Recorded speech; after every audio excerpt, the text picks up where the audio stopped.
प्रेक्षकांनो, छोट्या बयोची मोठी स्वप्न या मालिकेचा 16 सप्टेंबरचा रिव्ह्यू तुम्ही ऐकत आहात। तर आपण कालच्या भागात बघितलं होतं की घना आणि गोट्या या दोघांना रस्त्यात दिसलेले आहेत कोकणच्या गावाजवळ, आणि आता गावाजवळ दिसल्यावर यांनी जरा प्रँक केला यांच्यासोबत। म्हणजे ह्यांचं कामच आहे ते, म्हणजे काही लोकांच्या गाडीखाली यायचं आणि त्यांना पैसे मागायचे असो। तर आता या सगळ्यांची ओळख पटली आहे, पण आता विशालची ओळख कुठे पटली आहे त्यांना? तर आता गोट्या म्हणत असतो, ह्यो कोण पाहुणं आहे रे नवीन? आता हा घना म्हणतो, अरे डॉक्टर मुंबईक राहता ना, तर मग आता हे 3 पोरं त्यांना असतले, म्हणजे बयो तर सावत्रच आहे, पण हे चौथं पोरग तिथे झाल्यावर झालं असं। विशाल या दोघांची कुजबूज ऐकतो बरं का, आणि त्यालाही कळत नाही की नेमका हाय काय प्रकार आहे। तर आता घना गोट्या म्हणतात, काय हो डॉक्टर, हे तुमचं चौथं पोरग आहे का? आता इरा लगेच घाबरते आणि म्हणते, नाही नाही, आमचा भाऊ नाहीये। आता डॉक्टर हसतात आणि म्हणतात, नाही हो, हा माझ्यासोबत काम करतो, याचं नाव डॉक्टर विशाल आहे, तो सिनियर आहे माझ्या मुलांचा। आता घना गोट्या फक्त सिनियर नाव लक्षात ठेवतात। अच्छा सिनियर आहे होय, बरं चला तुम्हाला वाट दावतो मी घराची। आता बयो म्हणते, काय हो घना काका, गोट्या काका, आम्ही काय विसरलो काय कोकणाची वाट? मुंबईला राहत असलो तरी सगळ्या वाट लक्षात आहेत माझ्या, तोंड पाठ आहेत। घना म्हणतात की अगं बाई हो, पण आता रस्ते जरा बदलले, चला घेऊन जातो आम्ही तुम्हाला। घना आणि गोट्या सायकलवरती चाललेत पुढे आणि डॉक्टरांची गाडी मागे मागे। प्रेक्षकांनो, तुम्हा सगळ्यांनाही लक्षात येईलच जसं माझ्या लक्षात आलंय। आता हे जे घर आहे ना, ते बदललंय। पूर्वीचं घर कसं होतं आपल्याला चांगलंच माहिती आहे, काही प्रॉब्लेम असतील त्यांचे म्हणून घर वेगळं घेतलं असेल, पण असो, घर छान आहे आणि कोकणातले हे महत्वाचं। बयो त्या घराला निरखून बघते आणि म्हणते, बाबा अहो, हेच ते घर आहे जिथे आपण भेटलो आणि जिथे मी माझ्या स्वप्नांना म्हणजे वाट दिली, माझं स्वप्न मी निश्चय केला माझ्या स्वप्नांचा। आता डॉक्टर म्हणतात, हो ना बयो, पण ज्या पद्धतीने मी या घराच्या बाहेर शेवटचं निघालो होतो ना, तो दिवस आठवला की अंगावर शहारा येतो ग माझ्या। बयो म्हणते, बाबा आता झालं गेलं सगळं विसरायचंय, आपण आलो ना आपल्या गावी, आता गणपती बाप्पाचा उत्सव थाटामाटात साजरा करायचा आहे आपल्याला। आणि अशा पद्धतीने हे सगळेचे सगळे घरामध्ये प्रवेश करतात। घना आणि गोट्या म्हणतात, चला डॉक्टरांनो, तुमचंच घर आहे। अहो गोजा आत्या कुठे गेली का काय? खपली वाटतं म्हातारी आहे आत्ते। आता गोजा आत्याची एंट्री दाखवली बाबा प्रेक्षकांनो। गोजा आत्या चांगल्या खमक्या दाखवल्या, अगदी जशा होत्या तशाच। आता त्या घना गोट्याला पाहून म्हणतात, काय रे मेल्यांनो, कशाला इवळतायस, काय झालं? आता घना गोट्या म्हणतात, अगं म्हातारे, कोण इलोय ते बघ तुझ्या पाठीमागे। आता गोजा आत्या म्हणतात, कोण इलोय? मग आता गोजा आत्या अशा निरखून बघतात त्यांच्या चष्म्यातून आणि त्यांच्या लक्षात येतं की हा तर शुभू आहे माझा। त्या शुभमकरांची अशी पप्पी घेतात आणि म्हणतात, माझा शुभू इलो माझा शुभू। अरे शुभू इलोस बाबा, आता आठवण आली का रे म्हातारीची? आणि पोरांना नाही आणलंस, खयत माझी नातवंड। आता गोजा त्याला दाखवतो, हा म्हणजे आरव आवाज देतो, म्हणतो, ए आजी, ओळखलंस का मला? गोजा त्या आता आरवच्या जवळ जाऊन असं त्यालाही निरखून बघतात आणि म्हणतात, अगं बाई, आरव आहे की हा माझा। आरव किती मोठा झालास रे?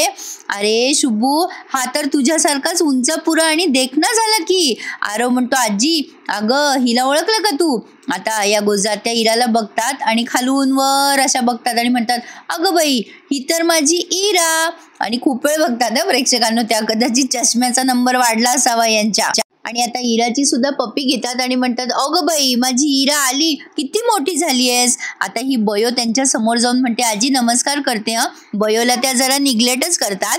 आता या गोजा त्या तिला बघतात आणि म्हणतात, बयो काय ग, तू काय करतेस यांच्या सगळ्यांसोबत? तू यांच्या बरोबर कशी काय आलीस? आता बयो काही बोलणार तेवढ्यात सुमन म्हणते, अगं ते काय ग, गंमत करायची तुझी सवय गेली नाही काय? पण विशालला जरा हे वियर्ड वाटलंय। विशालला असं वाटतंय की ही अशी का बोलते आजी बयोला, म्हणजे जरा दुष्टच आहेत ना आपल्या गोजात्या। मग सुमन म्हणते, आत्ते अगं बयो यांच्यासोबतच राहणार ना। आता लगेच या गोजात्या सुमनला पाहून चिडतात आणि म्हणतात, काय ग खुळगे, तू काय मला देखले देवा दंडवत करतेस काय ग? शहरात गेली तर तिकडचीच झालीस, खय माझा कांता, माझ्या झिलाक नाही आणलंस। आता ती सुमन म्हणते, ते कामाला आहेत ना, तिथे कामामध्ये होते। लगेच घना गोट्या म्हणतात, मग पैसे द्या आमचे, कामाला लागलात तर। आता गोजात त्या या विशालकडे बघतात आणि म्हणतात, हा कोण पाहुणा इलो? आणि आता विशाल त्यांना नमस्कार करतो. आणि मग आता या बयोला असं बोलल्यानं प्रेक्षकांनो, त्यामुळे शुभमकरांना आवडलेलं नाहीये. त्यांच्या चेहऱ्याचे भाव बदललेत. या गोजात्या बयोला पुन्हा बोलतात, तू इथे काय करतेस यांच्यासोबत? मग आता सुमन म्हणते, अगं आते ते बघ कोण आलंय ते. बयो आता काहीच रिस्पॉन्स देत नाही त्यांना. आता सुमन मुद्दाम त्यांना डायव्हर्ट करायचा प्रयत्न करत असते, पण गोजा आत्या अगदी पक्की खाष्ट सासू आहे. ती सुमनला म्हणत असते, तिकडे गेली शहराकडे आणि तिकडचीच झालीस. तुला माझ्या पोराला आणता येत नव्हतं का? असू दे, पण मला आता आनंद झालाय, माझी नातवंड तर आली आहे ना. मग आता सुमन म्हणते, अगं बघ कोण कोण आलंय आते. मग आता विशालकडे बघतात हे सगळेजण, पण आता मध्येच घनागोट्या म्हणतात, काय हे तुमचे मालक कमवायला लागले आणि आमचे पैसे द्यायला विसरले का? गोजात्या चिडते आणि म्हणते, लागले का पुन्हा माझ्या झिलाच्या मागे पैसे पैसे पैसे पैसे करत राहता नुसते. जा माझ्या लोकांचं सामान उचला, माझी पोरं आली आहेत ना, तेवढ्या काय ते कामाचे आहेत तुम्ही. आता हे सगळेजण घरामध्ये आलेले आहेत. यांना चहा पाणी सगळं विचारतायत. गोजात्या तब्येत विचारताय, कशी आहे काय आहे. शुभमकर म्हणतात, सगळं छान आहे आत्या. कोकणात आलं ना की कसं छान वाटतं. बाहेर कितीही गरमी असो पण घरामध्ये थंडावा मात्र कायम असतो. आता शुभमकर विशालला म्हणतात, कसं वाटलं विशाल तुला आमचं गाव? विशाल म्हणतो, छानच आहे. मग गोजात्या म्हणते, काय रे शुभू, नाही म्हणजे ह्यो पाहुणा नेमका कोण आहे? आता शुभमकर सांगतात की अगं गोजात्या, हा माझ्या दवाखान्यात असतो. घनागोट्यामध्येच पीजे मारतात. हा पाहुणा आहे ना, हा इराचा भाऊ. आता इरा लगेच चिडते यांच्यावर. मग हे म्हणतात, इराचा भाऊ नाहीये. आणि गोजात्या म्हणतात, जा मेल्यांनो जा, कशाला इथे उभे आहात, आता जा तुमची कामं करा. आता सुमन म्हणते, मी चहा करून आणते हा. आता हे घना आणि गोट्या सामान घेऊन आतमध्ये जातात. आता बयो म्हणते, थांब आत्या मी आणते करून चहा. गोजात्या बयोलाच सांगती चहा करायला. उभी काय आहेस, पाणी आण सगळ्यांना. पण बयो आता स्वयंपाकघरात जाते तेव्हा तिला तिच्या आईची आठवण होते. खरं तर प्रेक्षकांनो, हे घर वेगळंच आहे, पण आता बयोला मात्र त्या घराची आठवण येते आणि तिच्या आईचा वावर तिला स्वयंपाकघरात जाणवतो. म्हणजे कशी तिची आई या किचनमध्ये काम करायची, लहानपणी ती आईच्या मागे मागे करायची, अशा तिच्या काही भावना त्यांनी दाखवल्यात. मालिका छान दाखवतात आता प्रेक्षकांनो. सुमन येते तिथे आणि बयोला विचारते, काय ग बयो काय झालं? तेव्हा बयो सांगते की काही नाही ग आत्या, आईची आठवण आली. आई इथेच असायची ना नेहमी स्वयंपाकघरामध्ये, मी कशी आईच्या मागे मागे करायची.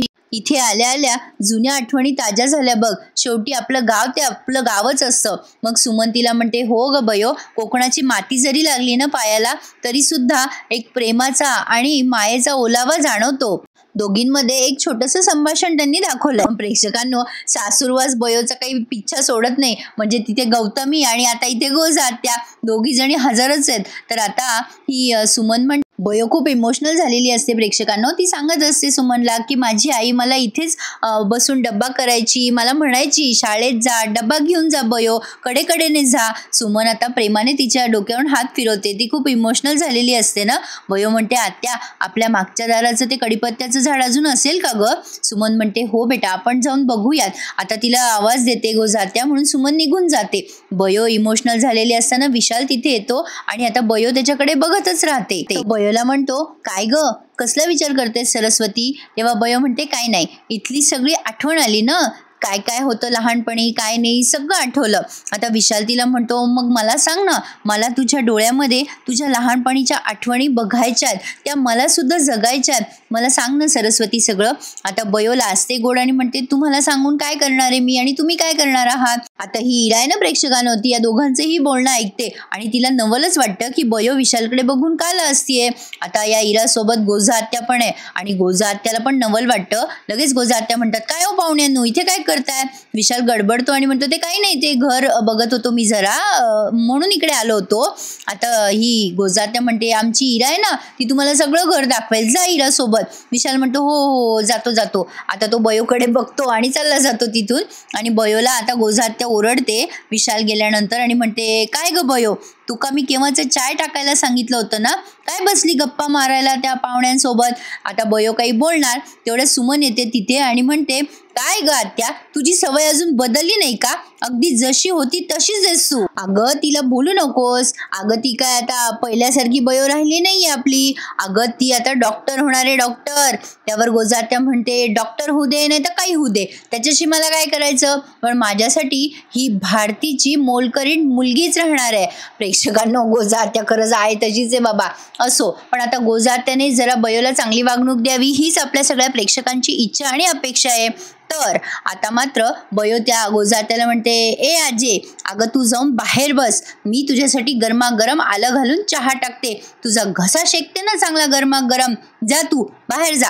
आता सुमन म्हणते, अगं बयो मी आहे ना, मी करते चहा, तू जा बरं बाहेर. आता बयो तिला म्हणते, अगं ते राहू दे, मी करते. आता ही गोजा आत्या गेल्यानंतर सुमन म्हणते, मी काय गोजा आत्यासारखी म्हातारी आहे काय, चांगली ठणठणीत आहे मी अजून. तू जा बाहेर, मी करते चहा. प्रेक्षकांनो, या सीनवरती त्यांनी हा भाग इथे संपवलाय. आता पुढच्या भागामध्ये गणपती बाप्पाची एंट्री दाखवली. यांचा 1.5 दिवसाचा गणपती बाप्पा आहे. पण आता बाप्पा आल्यावर काय काय आपल्याला बघायला मिळते ते खूप इंटरेस्टिंग असणार आहे. तर बयोच्या घरी किती सुंदर बाप्पा आलाय. उभा गणेश आणलेला आहे त्यांनी आणि खूपच सुंदर मूर्ती, अतिशय मनमोहक. शुभंकरांनी ती अशी आणलेली आहे वाजत गाजत डोक्यावर ठेवून. आणि बयो, इरा आणि सुमन यांनी सगळ्यांनी बाप्पाच्या आगमनावर त्यांचं ऑक्शन करून स्वागत केलेलं आहे. तर आता ह्या बाप्पाचा सण हे सगळेजण कसे साजरा करतात हे बघणं इंटरेस्टिंग ठरणार आहे. छोट्या बयोची मोठी स्वप्न ही मालिका ऐकण्यासाठी रोज आपल्या चॅनलला सबस्क्राईब करायला विसरू नका. रात्री उशीर झाला तरी पहाटे या मालिकेचा रिव्ह्यू मी न चुकता देते. प्रेक्षकांनो, कसा वाटला आजचा भाग मला कमेंट करून नक्की कळवा. आणि प्रेक्षकांनो, चॅनलला सबस्क्राईब मात्र नक्की करा. धन्यवाद.